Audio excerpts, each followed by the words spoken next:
Ok, ya te viste todos los videos sobre narcisismo, ya tenés bien clarito que tenés que cortar contacto y alejarte de estas personas por el bien de tu salud. Perfecto. Ahora déjame contarte que no son las únicas personas en este mundillo del narcisismo que pueden ser altamente tóxicas para vos, y tengo que hablarte de los monos voladores o las monas voladoras. Si no me conoces, me llamo Tamara Bartes, soy médica y en este canal te cuento todas esas cosas que tu médico no te cuenta cuando estamos hablando de revertir enfermedades crónicas, sobre todo los tóxicos que hay en tu vida y antes de agregar medicación deberías eliminar. Y uno de esos tóxicos y bien dañinos son los narcisistas. Hay 1 de cada 4 en este mundo y por eso tienen una sección especial en este canal. Si te interesa el tema, puedes ir a la playlist Diccionario Narcisista o Todo sobre Narcisismo, no sé cómo se llama, y ahí tenés todos mis videos. Vamos a hablar de los monos voladores. Si sabes lo que son, genial, quédate igual para bancarme, y si no, pausa este video, pon en comentarios qué es lo que crees que son y después vemos si adivinaste. Siempre que hay cualquier tipo de abuso de una persona hacia otra, para la víctima no solo es muy tremendo aceptar que hay alguien que pueda llegar a hacerle lo que le hizo, sino también entender que hay generalmente un entorno que lo habilitó, que no lo vio, que lo vio y no lo contó, que se lo entregó, vaya a saber. Y esto es lo que son los monos voladores. Si conoces un narcisista o una narcisista en tu vida, presta atención alrededor, porque muchas veces cuando vos intentás hablar con alguien sobre lo que esta persona te hizo, o tratás de no sé, de que alguien te ayude a no estar en contacto con ese narcisista, a veces te encontrás con una persona que parecería estar más del lado del narcisista que de tu lado. Y eso es tan o más dañino que tener que lidiar con el narcisista en sí, muchas veces. Sobre todo porque los monos voladores suelen estar en tu entorno cercano, igual que los narcisistas. Por ejemplo, en una familia, si el narcisista es el padre, el mono volador tranquilamente puede ser la madre o tu hermana. Personas a las que vos normalmente vas y les contás tus cosas o confías, y con el tiempo te das cuenta de que eso fue un gran error. Y como todo en este canal, por supuesto, tengo mi propia experiencia personal, así que te voy a dar un ejemplo de algo que me pasó a mí, porque ¿por qué no ser autorreferencial en un canal sobre narcisismo? Yo hace más o menos 6, 7, 8 años, no sé, empecé a ir a clases de actuación en un lugar nuevo. Al principio estaba todo genial, las clases eran divertidas, bla. Y uno de mis compañeros era muy carismático, muy entrador, muy guapo. Empezamos a salir. Todo bien, los primeros 20 días, hasta que se convirtió en otra persona. Love bombing y todo lo que viste en mi canal, todo eso sí. Lo que pasa es que yo era otra persona y no entendía que era todo eso que estaba ocurriendo. Vi algunas banderitas rojas de narcisismo, de psicópata, de todo. Como por ejemplo, me escribía: ¿qué estás haciendo que no me contestaste en las últimas 3 horas? Hasta que un día me insultó por teléfono. Y yo dije, ¿qué? Corté el teléfono y me enojo. Al día siguiente lo increpo y le digo, ¿cómo vas a hablarme así? Ah, no, escuchaste cualquier cosa, gorda. ¿Cómo te voy a hablar así? No escuchaste mal. Y yo, que estaba siendo gaslighteada en ese momento y que nunca le hablaría así a una persona, y me suena rarísimo que alguien pueda llegar a hablarle así a su pareja, lo que me pareció más lógico a creer es que yo había entendido mal, cuando sabía perfectamente que no. Entonces le creí y lo dejé pasar. Pasaron las semanas y vino más maltrato verbal, hasta que un día me encerró en un baño y me empujó. Ese día para mí estuvo bastante claro que este señor era un psicópata y que yo, a pesar de haber visto las banderas rojas, bien por mí, había elegido negarlas, mal por mí. Logro salir del baño, no por cuenta propia, sino porque la profesora de teatro escuchó que yo estaba gritando y me abrió la puerta y le conté lo que había pasado. Días posteriores, esta misma mujer hablando conmigo por teléfono, llorando, ella contándome que eso era horrible, que ella lo había vivido con una pareja y que la violencia de género era un no rotundo y que este señor iba a tener prohibida la entrada a esa escuela de teatro desde ese día.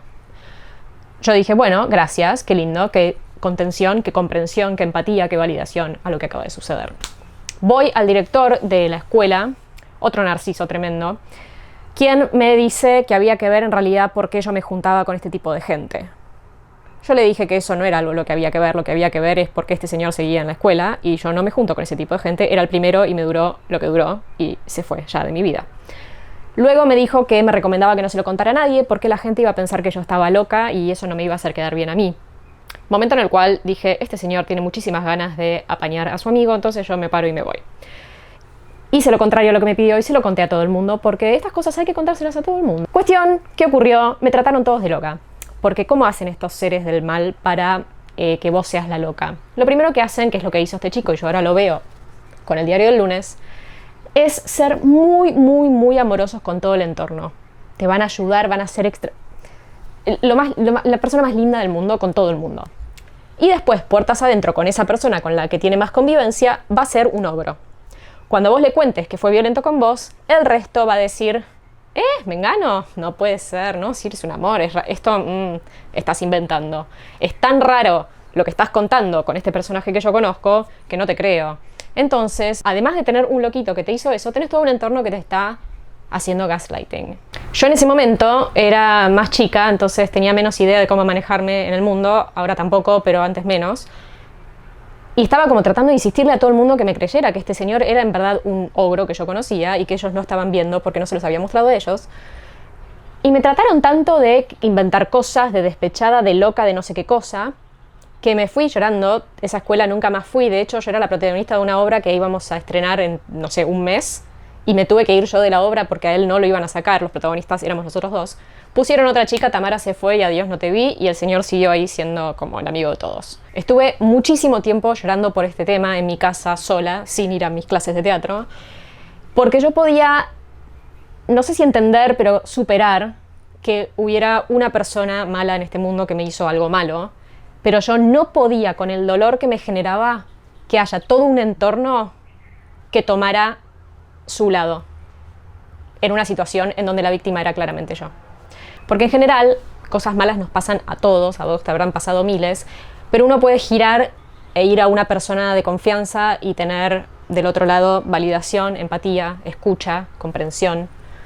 Pero cuando uno gira del otro lado están como... Uno se siente como, ¿a dónde voy? ¿No? ¿Estoy loca? Entonces, esos son los monos voladores. Ese entorno que a mí me trató de loca eran monos voladores. En ese caso, por ignorancia. Hay monos voladores que lo hacen a propósito. Lo que ocurrió fue que 2 años después... Sí, 2 años más o menos. 2 años después, voy caminando por la calle porque este lugar de teatro era en mi barrio y me cruzo con una de estas personas que me había tratado de loca, que me dice, ¡Tami! Y yo, virginiana, que, mi amor, rencorosa y memoriosa, le dije, ¿qué tal? Y me dijo, antes que nada, te tengo que pedir perdón. Y le digo, ¿por qué? Y me dice, te fuiste, yo perdí contacto, nunca más te pude... Ese tipo estaba re loco. Ese tipo era una M de persona, peligroso, y lo que vos viviste fue un horror, y yo en ese momento no te creí, y después pasó esto, y esto, y esto, y esto, y dije, Tamara tenía razón. Cuestión que el tipo terminó como la escuela de teatro, creo que cerró, porque no sé quién le... quitó dinero a no sé quién, estoy tratando de no usar palabras que en YouTube no me permite decir. Bueno, nada, se armó todo, como que estas cosas al fin y al cabo se destapan y la víctima siempre tenía razón porque pues obvio. Pero ese mono volador por ignorancia me había invalidado, no me había escuchado y había retraumatizado a una víctima de una situación traumática. Ahora, ¿lo hacen a propósito o no? Depende del mono volador. Algunos, y la mayoría te diría, lo hacen por ignorantes. Hay gente que no tiene ni idea qué es el narcisismo, hay gente que no tiene ni idea que está bien no tener contacto con una persona que es tóxica, hay gente que cree que la violencia física es la única que es tremenda y la psicológica es como que ¿cuál es la palabra? La subestiman. Entonces, desde esta ignorancia, muchas veces los monos voladores te van a dar consejos que son totalmente lo contrario a lo que le tienen que aconsejar a una víctima de abuso narcisista. Y muchas veces, por ejemplo, van a intentar que entres de nuevo en contacto con el narcisista, que trates de hablar las cosas, que quizás hablando se entiendan, que quizás, bueno, pero no lo hizo de malo, bueno, pero es tu padre, bueno, pero es tu madre, bueno, pero vos qué le habrás hecho. Son personas que no entienden que si vos cortaste contacto con un narcisista o con cualquier persona altamente dañina para vos, eso está bien y tiene que ser respetable y tendrás tus razones. Pero hay otro grupo de monos voladores que lo hace a propósito o quizás no son tan conscientes de esto, pero lo hacen más de maldad que de ignorancia. Y este es el grupo de los monos voladores que están tomando algún tipo de ventaja de que vos seas abusado por ese narcisista. Y esto en general se da en las familias o en entornos muy cerrados donde cada uno tiene su rol y el hecho de que vos seas el chivo expiatorio hace que ellos no lo sean. O por lo menos pasan un poquitito más desapercibidos en este abuso narcisista del que también pueden ser víctimas si vos te vas. Pero la realidad es que la mayoría de las veces son ignorantes, son manipulados por el narcisista, son como asistentes del narcisista. Y esto, sobre todo, ocurre mucho cuando vos ya no estás en contacto con el narcisista y el narcisista quiere acercarse y vos estás firmemente diciendo que no o simplemente no respondiendo. Te envían al mono volador. a quien vos todavía no descubriste como persona peligrosa y a quien puede que te abras y le cuentes cosas. Y ahí es cuando el mono volador va a obtener esa información y primero darte un consejo nefasto o segundo invalidarte, decirte que lo que estás diciendo no ocurrió, decirte que no es tan grave, decirte que deberías perdonar o decirte que deberías volver a juntarte con el narcisista porque pobre el narcisista me contó que está muy triste por tu culpa. Y a veces son muy difíciles de identificar los monos voladores porque si bien el narcisista los envía como una terciarización del maltrato, ellos se presentan como soporte psicológico, ellos te van a ayudar, ellos son los que te escuchan, a quienes uno generalmente, como te decía, están en la familia, están en tu círculo cercano. Cuando el narcisista hace algo horrible, uno gira y se lo cuenta al mono volador sin saber que el mono volador es un empleado del narcisista. Y para que sea un mono volador, por definición tiene que estar en contacto bastante constante con vos y con el narcisista. Es una persona que es cercana a ambos, entonces puede como interactuar en esta relación. La cantidad de ambulancias que hay, yo digo, esta gente tiene que dejar de comer en McDonald's. ¿Qué hacemos con estas personas? Normalmente lo más sabio para hacer es tratarlos como otro narcisista más, porque lamentablemente si están en contacto entre vos y el narcisista, en algún momento van a tratar de que entres en contacto con el narcisista de nuevo o llevarles información sobre vos. Sí puede suceder que puedas tener conversaciones con esta persona que no tengan que ver con tu vida personal o con el narcisista y puedas pasar un buen rato, puede ser, pero es bastante peligroso, te diría. Lo que sí nunca intentes hacer es tratar de educarlos, tratar de que entiendan lo que están haciendo, tratar de que entiendan quién es el narcisista, cuáles son las dinámicas, cómo se genera todo esto, que estas cosas son maltrato, porque no lo van a entender, no lo quieren ver, no lo saben ver, y lo que van a hacer es darte vuelta a la tortilla y decirte que vos no estás entendiendo, que tenés que reflexionar, y un montón de agregados que solamente te van a carcomer la psiquis más de lo que ya está. Y muchas veces van a fingir que te entienden, y en una de esas tantas conversaciones donde te ven que vos estás muy bien parado y tratando de explicarles cómo son las cosas y que lo que están haciendo está mal y que lo que hizo el narcisista está mal, a veces pueden llegar a fingir que te entienden y que tenés razón y que, contame cómo es, mira, no sabía, no me había dado cuenta de esto, mira vos. Pero cuidado porque a veces suele ser falso. Y pasado un tiempito, cuando estás un poquito más vulnerable, de nuevo intentan que te contactes con el narcisista o toman información o llevan información o dicen y te invalidan y te gaslighting y un montón de abuso psicológico que no mereces vivir más.